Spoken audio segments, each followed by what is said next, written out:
Learn how to make delicious sausage, egg, and cheese sandwich in 10 minutes with my quick and easy breakfast sandwich hack. So for this sandwich, I'm going to use an English muffin. The nice thing about the English muffin is that it has a lot of little holes and crevices, which are great for holding sauce or butter, or in this case, the jam that we're going to put on it. So we're just going to start by toasting the English muffin so that it's ready by the time the toppings are ready. So I just sliced it in half, then melted some butter in my cast iron pan, which is set over medium heat, and toasted both halves for a couple of minutes until nicely browned, making sure to press down on them as necessary to get that even browning.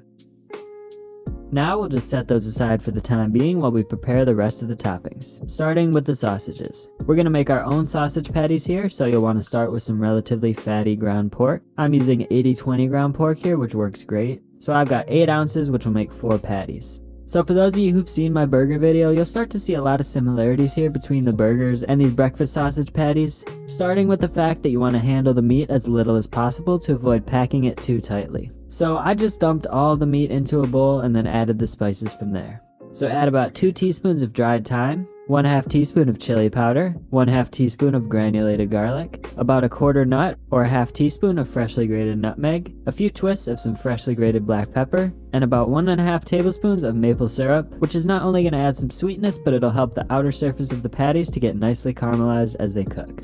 Now just mix until everything is barely incorporated and form it into 4 equal-sized, loosely packed balls, and then add some salt to the tops of each ball. You'll remember from the burger video that we only want to add salt on the outer surface to maintain the tenderness of the patties. I filmed this after I already cooked 2 of the patties, so that's why I only have 2 here, but you should form them into 4 balls. Each ball should be 2 ounces.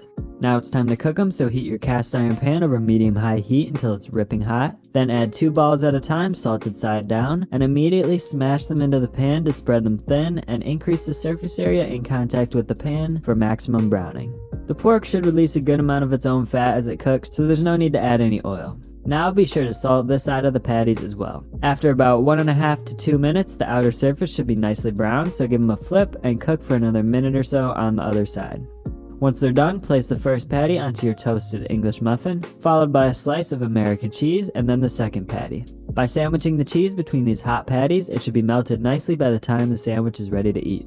So now we can move on to the final aspect of the sandwich, which is the scrambled egg. In a bowl, you want to add 1 egg along with some salt and pepper and then beat the egg until it's thoroughly scrambled. Now, in order to simulate a classic sort of fast food style breakfast sandwich, I'm cooking the egg inside of a cookie cutter placed on top of my pan, but obviously you don't need to be as extra as this. You can just cook your scrambled egg how you normally would if you want, but either way, with scrambled eggs, I'm just adding a bit of olive oil to my pan, or you could use butter. And then the main thing to keep in mind as they cook is just to keep your pan at a relatively low heat and stir the eggs frequently to end up with a nice fluffy texture. In this case, it's a bit harder to stir within the cookie cutter, so I'm just sort of spinning my rubber spatula to achieve that same effect. Once the eggs have solidified a bit into that circular shape, just flip it over and cook the other side for just a few seconds to finish it off. Then place the egg on top of your sausage patties.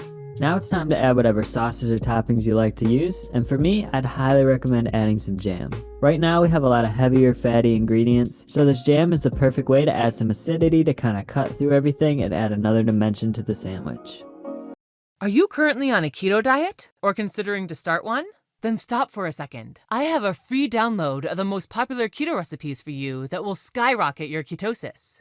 Now, if you're not interested in keto, you can skip this video right now. This is for keto dieters only. I repeat, if you're not interested in keto, you may want to skip this video and watch something different.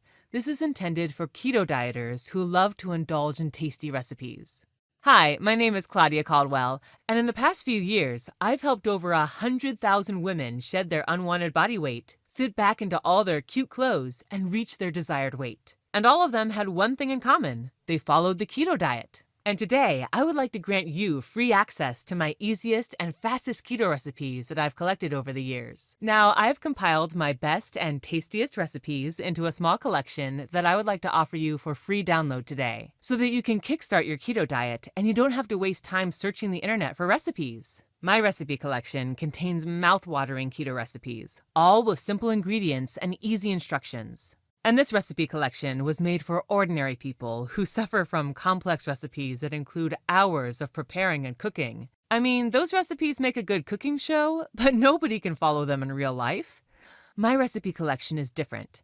I wanted to compile a collection of my best and easiest keto recipes that everybody can follow. And this keto recipe collection is perfect for couples, families, and also seniors. No matter if you're living on a fixed budget or have little time to cook, you'll be surprised how fast and easy these recipes are. And you can download all the recipes for free today if you just click on the blue download button. And if you're watching this video on your smartphone, you can find the download button right below this video. Just click the blue button and you'll get forwarded to the download page and can start browsing through my recipes in just a few minutes from now. And if you're watching this on your computer, you'll find a small download button in the bottom left corner of this video. So just click on it and download your free keto recipe collection today.